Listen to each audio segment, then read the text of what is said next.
going on, everybody?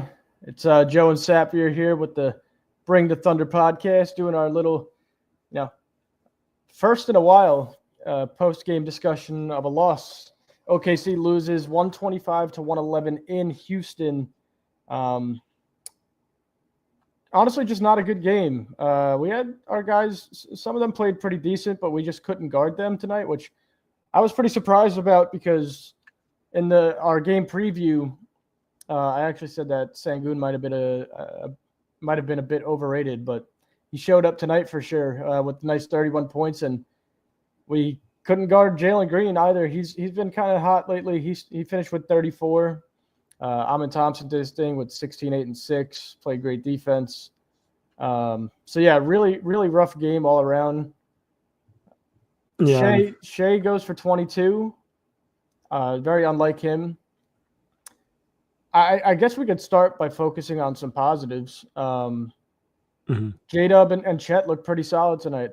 They looked pretty solid. J-Dub looked real good, finished with 33, and Chet finished with 20, and our only positive plus-minus. Yeah. Typically, there's not been many games in which the starting lineup, especially this starting lineup, goes negative, but I felt like we had a couple mistakes, but we'll get to those a little bit later on. I guess start of the game, Shea just wasn't up to the task. It didn't seem like there was full-on interest from the guys in at least the first half, and they clearly thought like they could have brought this back in the second, and that's clearly what they tried to do. But when you're not locked in and the other team is, Rockets I've always mentioned this, they always play us like it's a rivalry. They have something against us when it comes from the fan base and even the players. They just think of us as the other young team, and they always try to dog us. Like, that's just such a typical thing from those guys. And it starts with Ime having them locked in. He clearly had an agenda to not let Shea score. I believe I was watching, and it was like the third quarter, and Shea still hadn't gotten to the free throw line.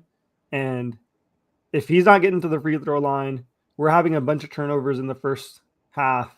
And then on top of that, we're not able to contain the boards. All three of those things, there's just no way I can see the Thunder winning games in those three key points. Like, we'll lose that game 10 out of 10 times. Shea bad game, turnovers, and not winning the battle on the boards. We can talk about like other things that like rotations, but mainly it was just down to intensity. Like, we've locked up our seating. We've locked up kind of our stature. We just want to come out of games fully healthy. And I feel like we at least achieved that objective for this game. No one came out hurt. We got to see, Chet really lighted up from the three-point line. J-Dub had a fantastic game. I just feel like Shea's recently on the offensive end just has been lacking. Like, his lift is lacking. We can chalk it up to him being tired or a million different things, but he's an MVP caliber player, so he can't have off nights. Like, other guys, we can have an expectation of like, okay, like, instead of expecting 30 from J-Dub, like, as long as he's giving us 22, 23, same for Chet, like, we should be fine, right? Absolutely. Shea cannot have a game where he drops less than 30 points. I'm going to get to this comment here before we keep continuing. Hot Foxino said, this game lets me know that Shea has averaged 45 in the playoffs. I'm not panicking, but when has to turn up to level 5? I disagree with this statement. I think you're taking just this one game and kind of spiraling.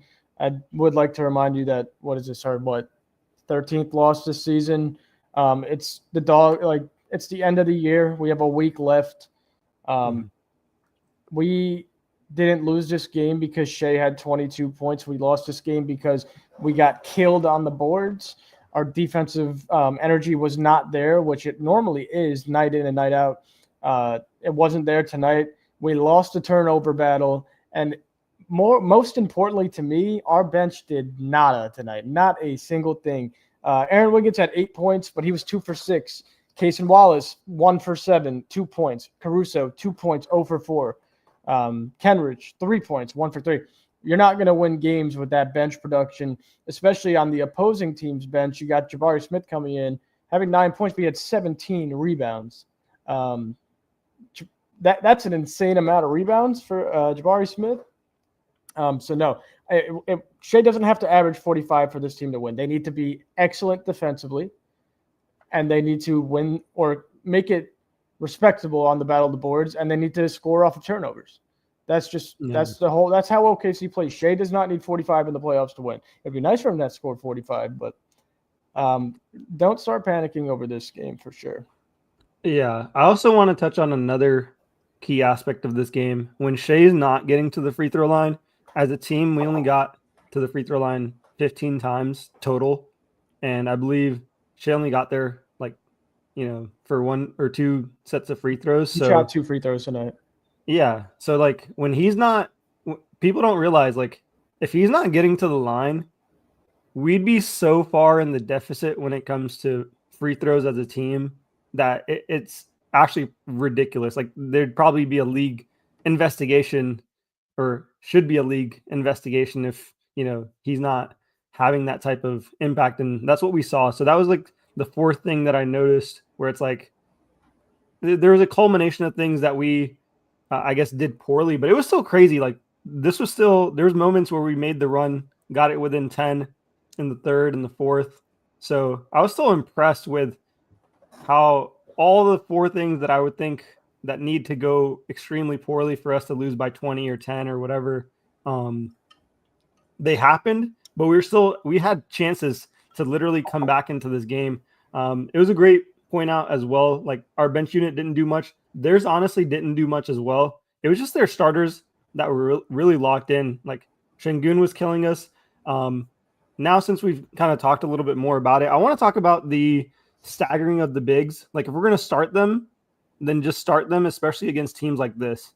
If we're facing against a Steven Adams, Rudy Gobert, Zubac, those guys that are not small ball bigs, then Hartenstein and Chet need to be on the floor. It can't be a staggered lineup against those guys, because whoever their 4 guy is, whether it's Naz Reid or in this case Şengün, they're going to kill us. And that's exactly what happened this game. They're just going to absolutely obliterate us from a board perspective and just getting points. And it's going to tire out the defense. That's another thing that people don't realize, is when we're going against double bigs and they're consistently going into the paint and being really successful as a defender, as a 2, bigs on the other side of that, they're going to start getting tired as the game goes on. And that's another battle in itself, or another strategic battle that we're facing. So there was a lot of things that were kind of uphill battle, and I feel like they should learn from this game, watch a lot of the film from this game. It's a good moment, but from Shea's perspective, it's just come locked and ready for big moments like this. The Rockets clearly knew what they were doing, what they wanted to do, and we just need to see a lot more. I feel like this game really comes down to him. He's our main player. That's who usually gets the brunt of the blame. If you know anything about NBA basketball, we can talk about the bench, we can talk about the lack of free throws, the turnovers, whatever. But if he doesn't show up, then we really don't have a chance. And he's fully healthy. There's no excuse not to be at least dropping his regular 32, his average. That should be his bare minimum when you're that caliber of a player. Yeah, him not having it going from the 3-point line tonight didn't help. 1 for 6. Like you said, getting to the line was a problem tonight. Only 2 free throws, and he wasn't great from the field in total. So a little off night for him. Again, I'm not going to stress. I think they kind of were in this groove where they were blowing teams out, or they would go on these extremely fast and huge runs that they kind of got stuck in their ways. And they tried to do it again tonight. They tried to go on a quick burst to cut the lead down. I think they got it down to 9 at one point, maybe 8. But it wasn't going to happen tonight. You can't play games like that. And I think they just got, too comfortable. That being said, I don't expect to see this version of this team in the playoffs. I wouldn't stress out over that at all. from this game alone, I'm just going to take the positives. I'm going to take Chet's 6 out of 3-pointers tonight. Excellent shooting from him. I'm going to take Hartenstein going 8 for 9 from the field with 16 and 7 and 4 assists. Just key guys didn't step up. Aaron Wiggins didn't shoot well. Dort had 2 points tonight.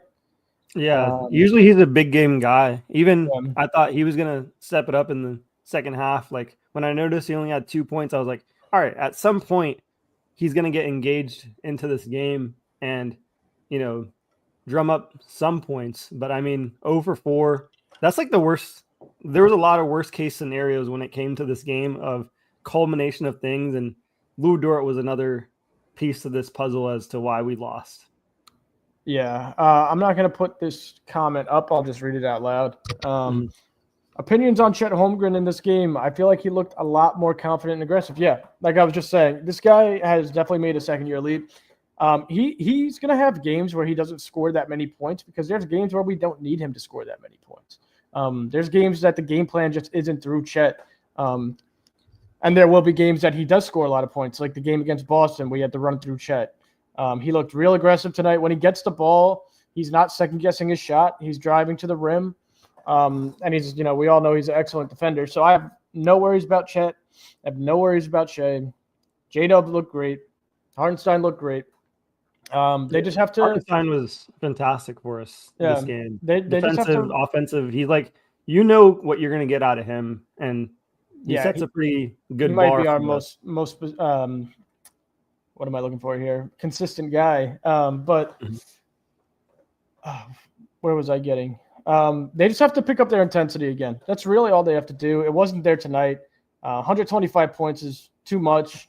And I expect a complete turnaround when we go and face the Lakers. And they're coming off a big loss as well. Yeah, I totally expect a turnaround. I'm going to rattle off a couple stats. Or just a couple things here. Thunderfall 64-13 on the season. We snapped that 11-game win streak. The season series, we actually won against the Rockets 3-2. We obviously fought back a 23 deficit, cut it to 8. Obviously, we had the next up Lakers doubleheader Sunday and Tuesday.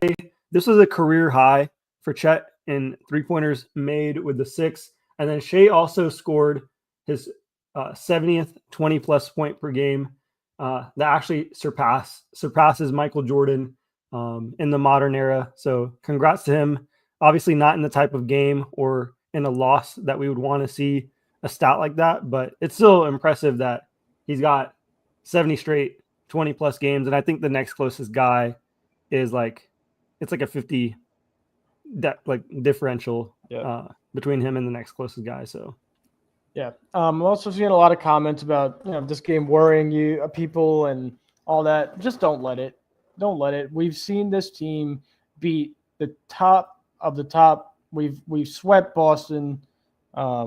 We've handled Denver relatively. We beat the Lakers without Luka. We'll play them soon in a couple days and see what goes down. But we beat all the top teams. We put a beating on Cleveland. It was just their intensity, guys. There's a week left in the season. It's winding down. They will pick it up for the playoffs. I promise you. We got another comment. The Rockets might beat us in the second round. Not going to lie. Very scary team. Come on, guys. Let's pull it together here. We're not going to be playing the Rockets in the second round. That's not how the seeding's looking, especially after this win. They pretty much locked up this 2 seed here, unless they have some sort of super disaster class. But I'm pretty sure they're locked into their seeding. So, yeah. And we'll this see is them. Another game. Just the Rockets played outstanding tonight. I could tell these comments who are worried about the Rockets. Jalen Green's going to have games where he has 30, and then he's going to have games where he literally is in single digits. If you go look at his last 10, he's in single digits 4 times. He's a very inconsistent shooter. He's a very inconsistent player. We just ran into a very hot Jalen Green tonight. And Şengün, honestly, he's pretty solid too, but he's Mr. Inconsistent himself. So we saw the best version of the Rockets tonight, and we saw probably one of the worst versions of OKC we've seen all season. So please relax. Please relax. We are still the number 1 seed in the West. We are still the number 1 seed in the NBA. and we will stay the number 1 seed, and we will revamp while we head into the playoffs. These last few games, I promise you, Coach Mark is not putting much stress into them.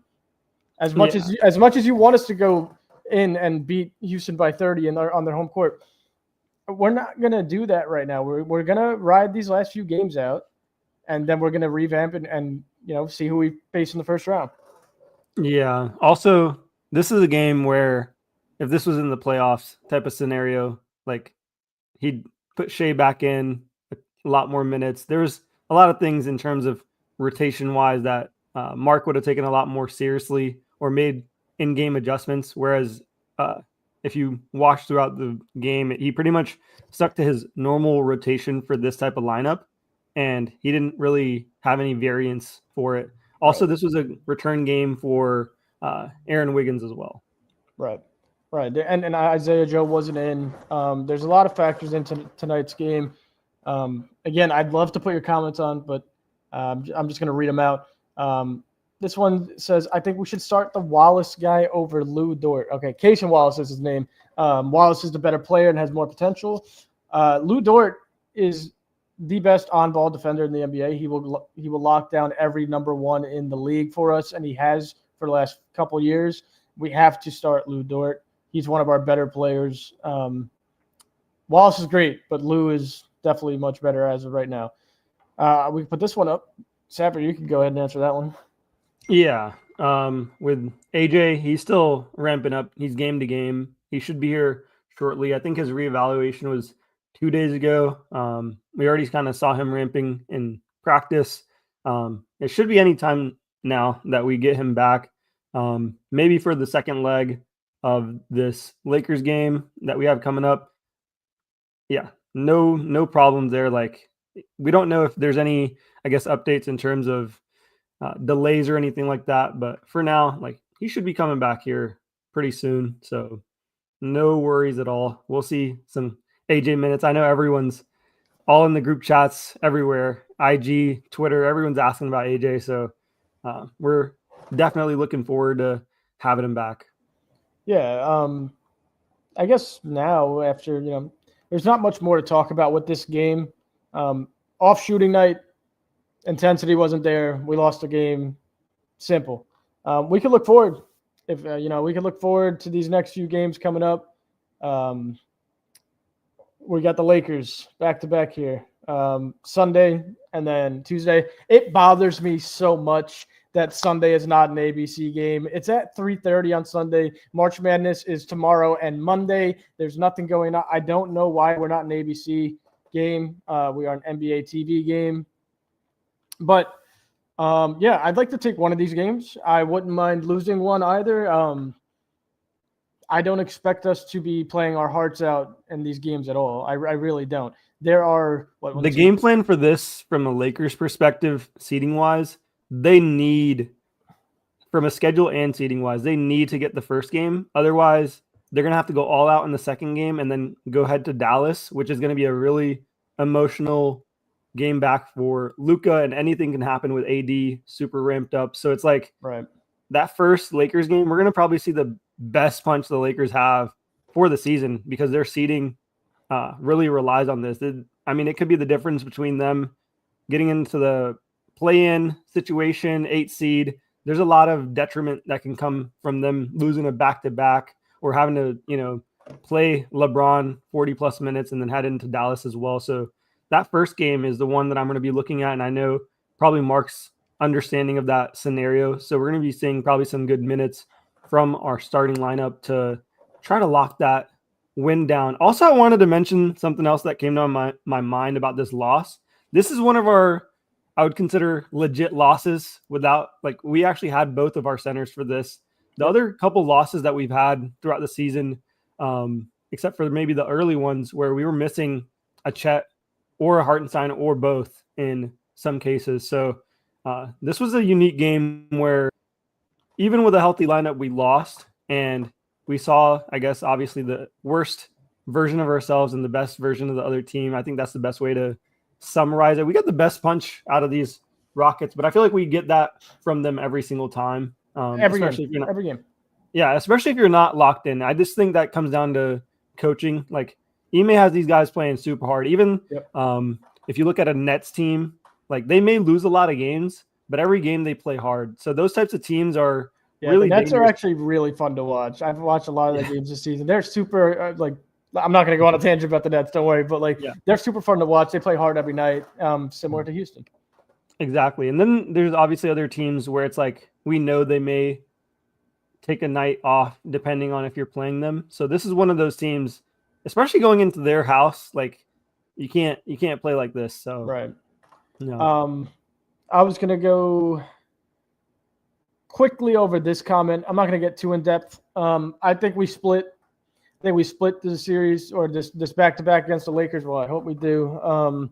I think the first game, if we could take that one, that would prove our point. I don't want to take the second game because if we were to lose the first game, I guarantee you the Lakers will sit Luka or sit LeBron in the second game. And I expect us to be sitting guys as well. So if we're both healthy and ready to roll on Sunday, I'd like to take this one. We just got to have a good shooting game. And play good defense, and we should be able to handle them on Sunday. I want to pop this comment up as well because I really appreciate this one.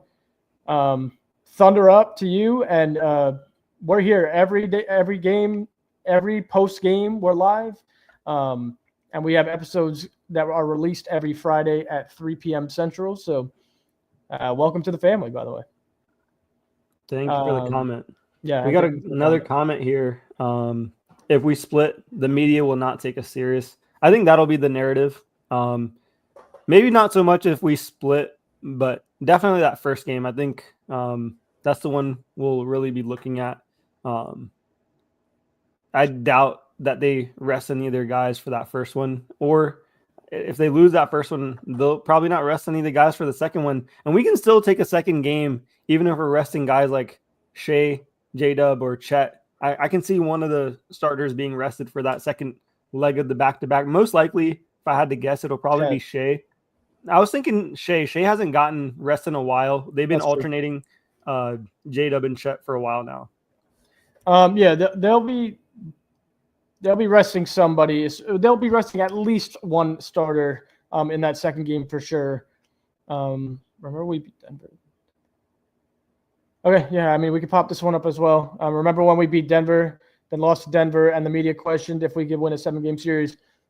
Hotspot Casino, I appreciate all of these comments. Awesome. But I want to answer these as truthfully as I can. You got to stop focusing on all this media. It's just going to rot your brain. It's going to make you pissed off every single night. If we won tonight by 20, they'd still find a way to crap all over us. Stay away from the tweets. Half of them are either 14-year-old Twitter accounts, and then the other half is ESPN, who knows nothing. So do yourself a favor and stop reading so much. If we were to win this, by the way, ESPN would have a LeBron MJ debate the next day, so it doesn't even matter. Yeah, it doesn't matter. But other than that, we have the Lakers on Sunday the 6th and then Tuesday the 8th. And then we got Phoenix, Jazz, and Pelicans. So look for a lot of the starters to be resting. And then, boys, we're ready. We got to watch these play-in games, see who we're going to be playing, and OKC will get their matchup shortly. Yeah. Sabri, if you got anything else, go for it. I don't. No, man. I'm expecting a big game by Shea in this Lakers matchup. He always plays the Lakers really, really tough. J-Dub's really picked up his offensive game. I've been mentioning that. It feels like every time we go for these post-game lives. So that's really cool to see heading into the playoffs. Like, he's the guy that we need hitting on all cylinders. We know what we're going to get from a guy like Chet. Like, his baseline from a skill and talent perspective, like, he's just not a guy that, like, with the type of frame he has, he's going to have poor games. Like, he may have one in a series or something, but even that, like, he's still bringing the defensive impact. Hartenstein, we know what we're getting from him. The couple X factors that we have are mainly the bench guys like Cason Wallace, Lou Dort, Ox Cruz. So we need some of them just to hit a couple shots, and we should be perfectly fine. And that's probably what I'm expecting for this Lakers game. It'll be probably a wire-to-wire game, similar to if any of you guys caught the Lakers Golden State last night. I mean, that was elite level defense, wire to wire between both teams. And that's probably the type of playoff intensity that we'll be seeing for a midday game. And I'm super excited for it. Definitely got to lock in. I'll bring up one last comment just because I liked it. Hotspot Casino said, I said this, our team is a 2005 Chicago White Sox. Satvir, I don't know if you know, the White Sox in 2005 finished first in their division and then pretty much almost swept through the entire playoffs. So I do like that comment. But don't expect a full sweep through the entire playoffs. But I guess we could go ahead and wrap up there. Again, OKC loses 125-111 in Houston tonight. Expect a bounce back on Sunday against the Lakers. Sorry. And we will see you guys then. If you guys are really enjoying our content, please leave us or subscribe to the YouTube again, and then follow on all social media platforms. We're on all of them. Instagram. I'm not even going to list them. Any social media you have, we're on. Give us a follow. And Zafir, why don't you go ahead and leave us off here? Thunder up, baby. Let's go. Let's go.